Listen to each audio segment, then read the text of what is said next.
Hello વિદ્યાર્થી મિત્રો, આપણે આજના લેક્ચરમાં ચેપ્ટર નંબર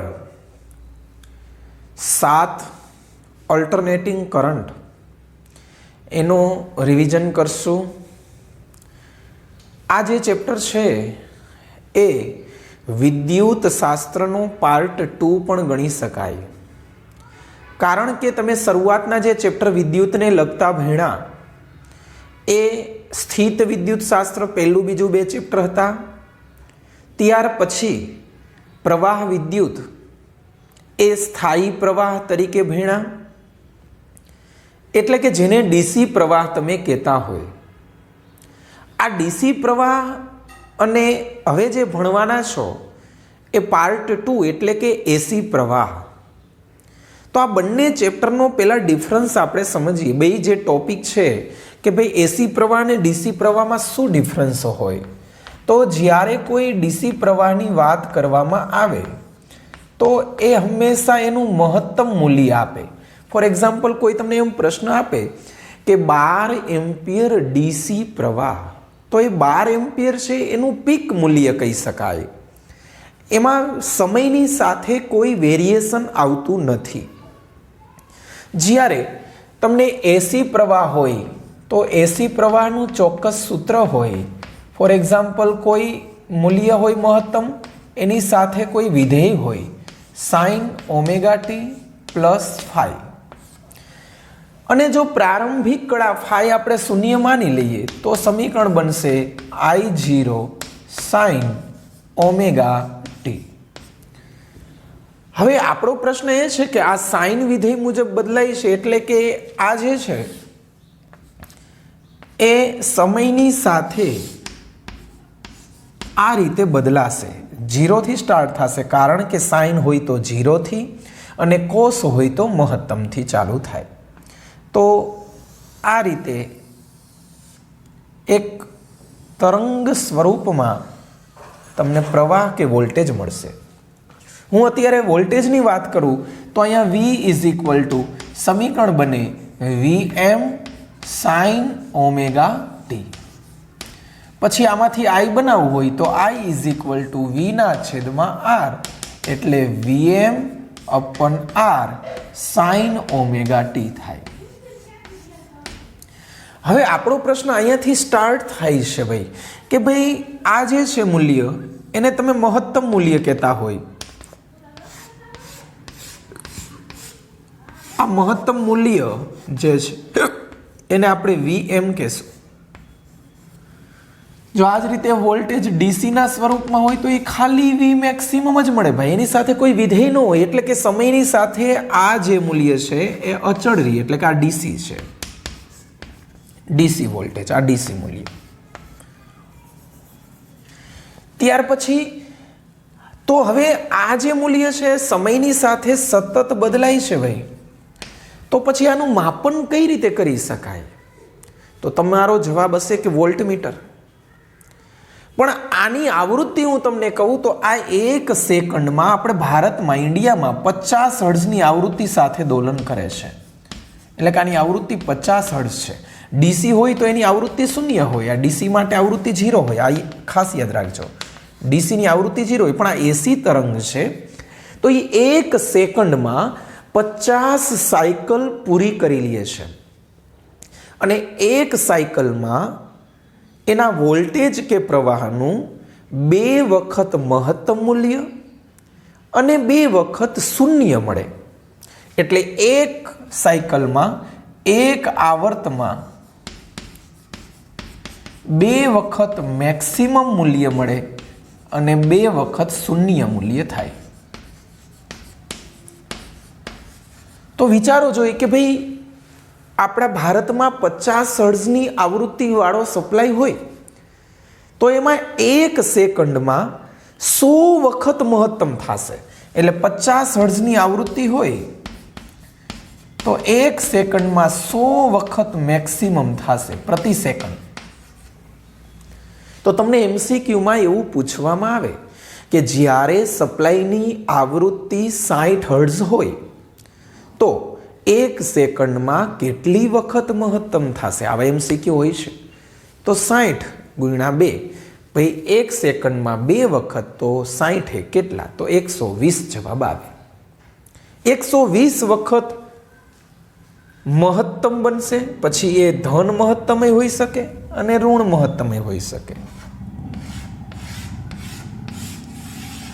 આની વાત કરીએ તો આ ડીસી મૂલ્ય છે, મેં જે આ રેખા સીધી રેખા બતાવી એ ડીસી છે. તો એસી જે છે એમાં નંબર ઓફ વેલ્યુઝ મેક્સિમમ મૂલ્ય અને માઇનસમાં મેક્સિમમ મૂલ્ય, એટલે કે ધન મહત્તમ અને ઋણ મહત્તમની વચ્ચેના શક્ય એટલા તમામ મૂલ્ય મળી શકે. આ બહુ જ મોટો ફાયદો છે એસીનો, કે ઘણા બધા મૂલ્ય આમાં મળી શકે.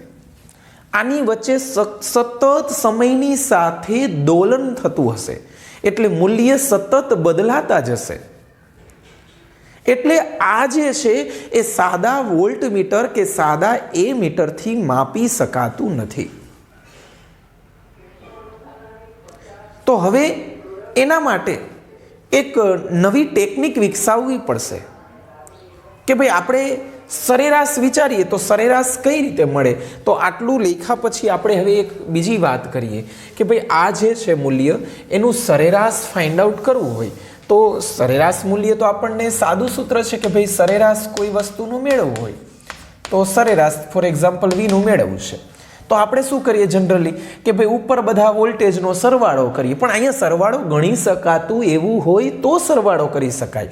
અહીંયા તો વિધેય છે તો વિધેયનું સંકલન કરવું પડશે કે ભાઈ Vm sin omega t into DT એનું સંકલન 0 થી 1 આવર્ત પરનું સરેરાશ, એટલે 0 થી t, છેદમાં સમયનું મૂલ્ય એટલે કે ઇન્ટિગ્રેશન ઓફ 0 થી t ઇન્ટુ ડીટી. એટલે આપણે આને સરળતાથી રજૂ કરવા માટે 1/t 0 થી t sin ઓમેગા, અહીંયા Vm આગળ લઈ લઈએ તો Vm sin omega t into DT. તો આવું મળે છે. પણ હવે અહીંયાથી આગળ વધીએ ને ત્યારે આપણને ખ્યાલ આવે કે સાઇન કે કોસ વિધેય હોય એનું એક આવર્ત પરનું સરેરાશ મૂલ્ય તો 0 થાય ભાઈ. 0 થી t આનું સરેરાશ મૂલ્ય 0 થઈ જશે. તો પછી આનો અર્થ એવો થયો કે સરેરાશ વોલ્ટેજ 0, પણ 0 તો છે નહીં. એટલે આપણે આવા જ્યારે કેસ આવે કે જેનું સરેરાશ ન મળી શકે ત્યારે આપણે RMS એવી ટેકનિક વિકસાવશું, રૂટ મીન સ્ક્વેર. પણ એક આવર્ત પરનું સરેરાશ મૂલ્ય આપણે આ શોધ્યું કે જે 0 થી t સાઇન હોય તો એનું સરેરાશ થઈ જાય છે 0. પણ હવે પ્રશ્ન આપણે આગળ વધારીને એવો મૂકીએ કે ભાઈ આ જે છે કે એનું અડધા આવર્ત માટે સરેરાશ શું થાય છે. ચાલો 0 થી t/2 માટે, તો અડધા આવર્ત માટે તો Vm ના Vm અપોન t ના t. અડધા આવર્ત માટે એટલે અહીંયા મારે 0 થી હું t/2 લખીશ ને તો અહીંયા t/2 આવશે. આ ખાસ યાદ રાખવું કે અપર લિમિટ જે હોય એના વડે તમારે ભાંગી નાખવાનું. આ સાઇનના sine omega t into dt, આ 2, આ Vm અપન ટી એમનમ 0 થી t/2 સાઇનનું સંકલન. હવે 0 થી t/2 માં 0 નહીં થાય, 0 થી t માં સાઇન હોય કે કોસ એનું વિધેયનું સંકલન 0 થઈ જાય, પણ સાઇનનું સંકલન થાય માઇનસ કોસ ઓમેગા ટી ના છેદમાં ટી ના સહગુણક વડે ભાંગવાનું. વિકલન હોય તો ગુણવાનું, સંકલન હોય તો ભાંગવાનું. તો આ 0 થી t/2 ઓમેગાને આગળ લઈ લ્યો તો -2Vm ઓમેગા ઇન્ટુ ટી, કોસના કોસ ઓમેગા એટલે 2π અપન ટી, સ્મોલ ટી ની જગ્યાએ t/2 minus cos omega into 0 એટલે કોસ 0, ટી કેન્સલ, બે કેન્સલ, કોસ પાઈની કિંમત થાય -1, કોસ 0 ની કિંમત થાય 1, એટલે આનું સાદરૂપ -2 આવશે.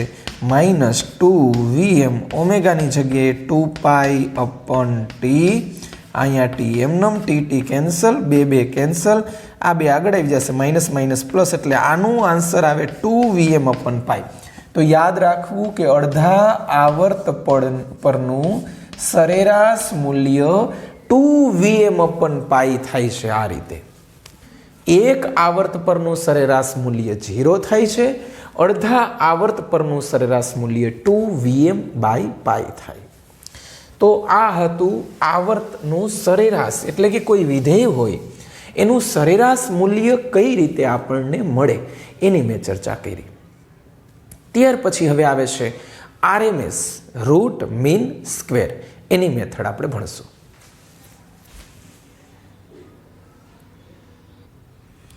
તો હવે RMS જે મૂલ્ય છે, RMS મૂલ્ય એટલે કે રૂટ મીન સ્ક્વેર, આ જે છે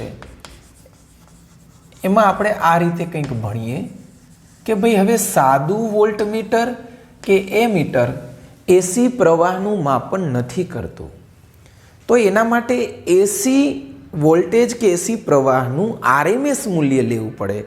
એટલે RMS એટલે રૂટ મીન સ્ક્વેર, એટલે કોઈ પણ વિધેય હોય, ફોર એક્ઝામ્પલ વોલ્ટેજ છે તો એને તમે સાઇન વિધેય મુજબ આ રીતે દર્શાવી શકો કે V બરાબર Vm sin ઓમેગા t. તો સૌથી પહેલાં એનો સ્ક્વેર લેવાનો, તો બંને બાજુ મેં સ્ક્વેર લીધો, તો આ સ્ક્વેર કરી નાખ્યો. ત્યાર પછી એનું મીન લીધું, મીન એટલે સરેરાશ. તો Vm સ્ક્વેર અચળ છે, અચળ પદનું સરેરાશ એ પોતે જ થાય, પણ સાઇન સ્ક્વેર હોય તો સાઇન સ્ક્વેરનું સરેરાશ મૂલ્ય થાય છે 1/2, જે તમારે યાદ રાખવાનું છે. સાઇન સ્ક્વેરનું સરેરાશ મૂલ્ય 1/2 થાય છે. હવે આ જે 1/2 કેમ થાય છે બતાવવું હોય તો આપણે આવી રીતે કહી શકીએ કે ભાઈ કે Vm સ્ક્વેર સરેરાશ લેવા માટે એક આવર્ત પરનું સરેરાશ એટલે 1/t ઇન્ટિગ્રેશન ઓફ 0 થી t sine square omega t, sine square થીટાનું સરેરાશ સંકલન ન થાય એટલે 1 minus cos 2 theta by 2 into dt. તો Vm square by t integration of 0 થી t અલગ અલગ છેદ આપીએ 1/2 minus 1/2 cos 2 omega t into dt. તો આ Vm square by t integration of 1/2 ને બહાર કાઢી લઈ 0 થી t into dt minus 1/2 integration of 0 થી t cos 2 omega t into dt. અને આ જે છે એ સાઇન કે કોસનું મેં હમણાં જ વાત કરી, પછી આગળ 2 હોય તો કંઈ ફરક ન પડે. સાઇન કે કોસનું એક આવર્ત પરનું સરેરાશ મૂલ્ય 0 થઈ જાય એટલે આ 0 ગુણ્યા 1/2 0 થઈ જશે, વધ્યું આ એટલે Vm સ્ક્વેર બાય t અહીંયા 1/2 ડીટીનું સંકલન સ્મોલ ટીની જગ્યાએ લિમિટ મૂકી એટલે t માઇનસ 0 એટલે t વધ્યું. ચાલો, તો આ tt કેન્સલ એટલે Vm સ્ક્વેર ઇન્ટુ 1/2 મળ્યું. તો હવેથી તમારે યાદ રાખવાનું કે સાઇન સ્ક્વેરનું એક આવર્ત પરનું સરેરાશ મૂલ્ય 1/2 થાય. સાઇન સ્ક્વેરનું એક આવર્ત પરનું સરેરાશ મૂલ્ય 1/2 થાય. પ્રશ્ન એવો પૂછે કે અડધા આવર્ત પરનું સરેરાશ મૂલ્ય શું થાય? તમે કીધું કે ભાઈ સાઇન સ્ક્વેરનું એક આવર્ત પરનું સરેરાશ મૂલ્ય યાદ રાખી લીધું તમે કે ભાઈ 1/2 થાય, પણ અડધા આવર્તનું કે તો 0 થી t/2, અહીં t/2 આવે એટલે 2/t, અહીંયા 2/t, અહીંયા 2/t, અહીંયા 2/t, પછી અહીંયા 1/2 જે છે એ બહાર નીકળશે એટલે અહીંયા થશે t/2 માઇનસ 0. તો અહીંયા 2 કેન્સલ થઈ જશે એટલે અહીંયા 1/2 વધશે એટલે અહીંયા Vm સ્ક્વેર બાય 4 વધે.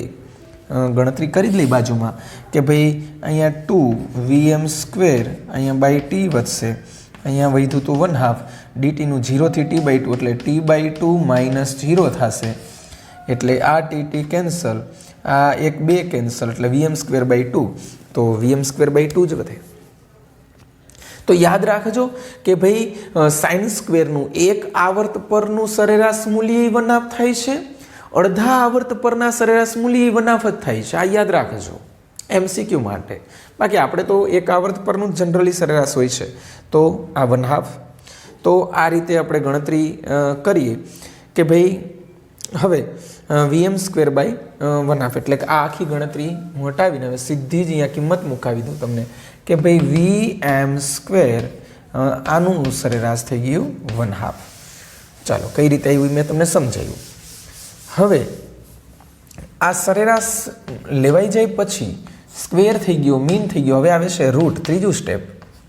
ચાલો, આ પહેલું સ્ટેપ, આ બીજું સ્ટેપ ને હવે આ ત્રીજું સ્ટેપ. રૂટ લઈ લ્યો તો આનું રૂટ VM સ્ક્વેરનું VM, બેનું રૂટ √2, એટલે VRMSનું સૂત્ર બેનું VM બાય √2. 1/1.41 એટલે 0.707 VM, એટલે VMનું 0.707, એટલે કે આ જે છે એ તમને બનશે VRMS. તો યાદ રાખવું કે VRMS always less than V maximum. કેટલું નાનું છે તો કે 1/√2 ગણું, એટલે કે √2 માં ભાગનું છે RMS. તો આવું માપ છે ભાઈ, આટલું કે આ જે ઉપરનો ભાગ છે આટલો એ વધારાનો છે. RMS એટલે આટલું, જેવું ઉપર એવું નીચે મળે. તો RMS જે છે એ હકીકતમાં મહત્તમ મૂલ્ય કરતાં નાનું હોય. તો પ્રશ્ન આપણો અહીંથી આગળ વધીએ કે ભાઈ તમે જે માપો છો એના કરતાં એ વાસ્તવમાં કેવું હશે, વધારે આવતું હશે. ફોર એક્ઝામ્પલ હું એમ કહું તમને કે આપણા ઘરમાં સપોઝ 230 વોલ્ટ એસી આવે છે. તો 230 વોલ્ટ એસી આવે છે એટલે માપન કરેલો છે એ RMS છે. એટલે તમને જે સપ્લાય આપેલો છે એ RMS છે. એટલે VRMS બરાબર ફોર એક્ઝામ્પલ 230 વોલ્ટ હોય તો V મેક્સિમમ શોધવું હોય તો શું થાય, તો કે એને ગુણ્યા √2 કરો. તો 230 ગુણ્યા √2 કરો એટલે 230 ગુણ્યા √2 કરશો એટલે લગભગ 311 વોલ્ટની નજીક મળે છે. તો યાદ રાખવું કે ઘરમાં આવેલો સપ્લાય 230 વોલ્ટ એસી બોલે તો એની અંદર 311 વોલ્ટ સુધીની રેન્જના મૂલ્ય તરત હોય છે. 0 થી 311 સુધીના મૂલ્ય હોય છે. તો આ એસી વોલ્ટેજનો બહુ જ મોટો ફાયદો. ટકામાં પૂછે તો 70.7%. V મેક્સિમમ જે છે એના 70.7% એટલે RMS. તો આ મેં તમને RMS અને સરેરાશની માહિતી આપી આજના લેક્ચરમાં. ફરી પાછા નેક્સ્ટ લેક્ચરમાં મળશું વિડીયો સાથે. ઓકે.